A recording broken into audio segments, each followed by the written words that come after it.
Hikayar Laila Majnun, littafi na 4.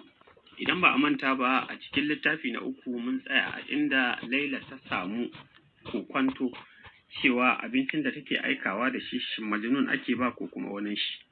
Don haka sai ta yanke shawarar ta jarraba su.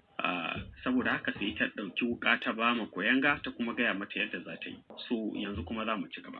Kuyanga ta tafi wajen su Majnun, ta tarar da jakada na tsaye yana jiranta.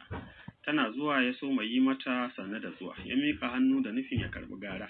Maimakon haka sai ya ga ta fito da wata sharɓeɓiyar wuƙa.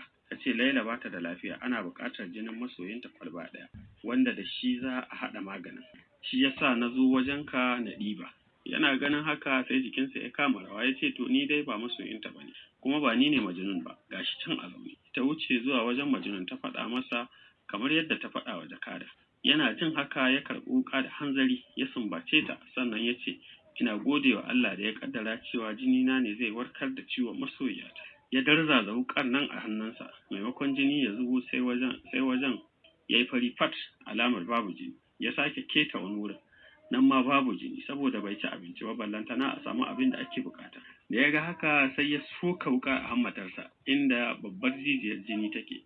Nan jini ya rika kwarara, ya tara ya miƙa wa kuyangar, wadda tuni tsoro da mamaki sun hana ta motsi. Yayin da ta koma gida ta shaida wa Laila irin abin da mamakin da ta gani wajen Majnun. Sai Laila ta yi ta kuka tana tausaya masa. A cikin gari labarin Majnun ya cika gari.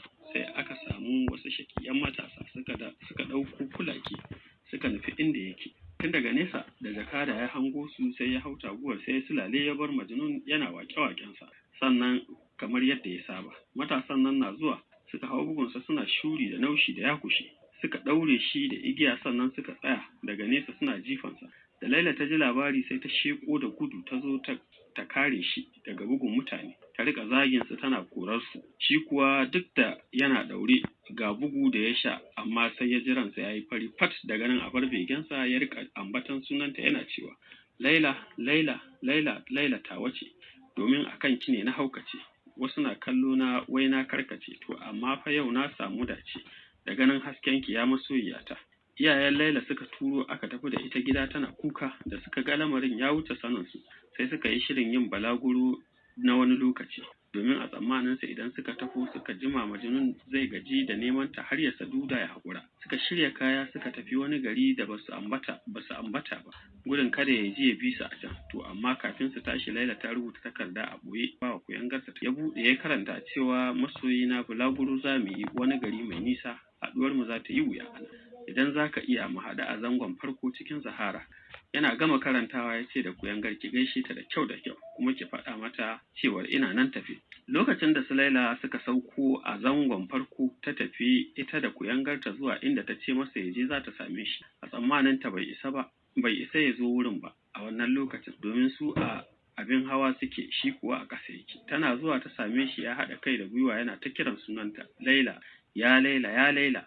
Ta ƙaraso wurinsa tana mai cewa ya majnunin soyayya, ga Lailar ka ta iso. Duwatsun kusa da na nesa suka ɗauki muryarta tana amo. Nan da nan ya zabura zuwa gare ta, yana mai cewa shin da gaske ne Laila ke ce anan? Ta amsa ni ce. Ya miƙa mata hannu ta riƙe. Sai suka ji kururuwar mahaifanta suna neman ta domin a ci gaba da tafiya. Ta juya da hanzari ya ce haba Laila, kada ki tafi ki bar ni da begenki. Ta ce kar ka damu, idan na dawo za mu haɗa nan. Yaushe za ki dawo? Ya tambaye ta. Ta ce ban san lokacin ba, amma da zarar mun dawo zan aika maka. Ta tafi ta bar shi a nan. Majnun ya ce a ransa idan ta dawo wa za ta aika ya faɗa min, a ina ɗan saƙon zai same ni? Kawai bari na zauna a nan ɗan har sai ta dawo. Ya share wuri ya zauna, ba shi da wani abinci sai ganyen bishiyar da ke wajen, yana shan ruwa da ke bubbugowa ƙarƙashin dutse. Kullum zancensa shine kiran sunan Laila da addu'ar ta dawo ta same shi. A haka har tsiron bishiya ya fito daga 'ya'yan itacen da yake jefarwa. Ganyenta ya nannaɗe masa jiki, ya zama tamkar bishiyar a jikinsa ta tsotse. A can garin da su iyayen Laila suka je da ita kuwa, sai wani attajiri ya fito yana son ta da aure. Nan take ba wa iyayenta raƙuma 100 game da wasu. Da Laila ta ga alamar za a aurar da ita gare shi, sai ciwo ya kama ta. Ta yi ta fama, iyayen suka yi nufin komawa gida domin magani ta warware sai a yi aure. A hanyar su ta dawowa suka sauka a wannan zangon da tana fama da jinya. Laila ta taso zuwa wurin da ta kusa isa kenan ta gamu da wani mutum ya ce mata, yarinya kada ki je wurin nan dai, akwai wata fatalwa mai kamar bishiya da ta bayyana kullum tana kiran sunan Laila. Da ta ji haka sai ta tabbatar Majnun ne bai tafi ba, ta ƙarasa wurin da gudu.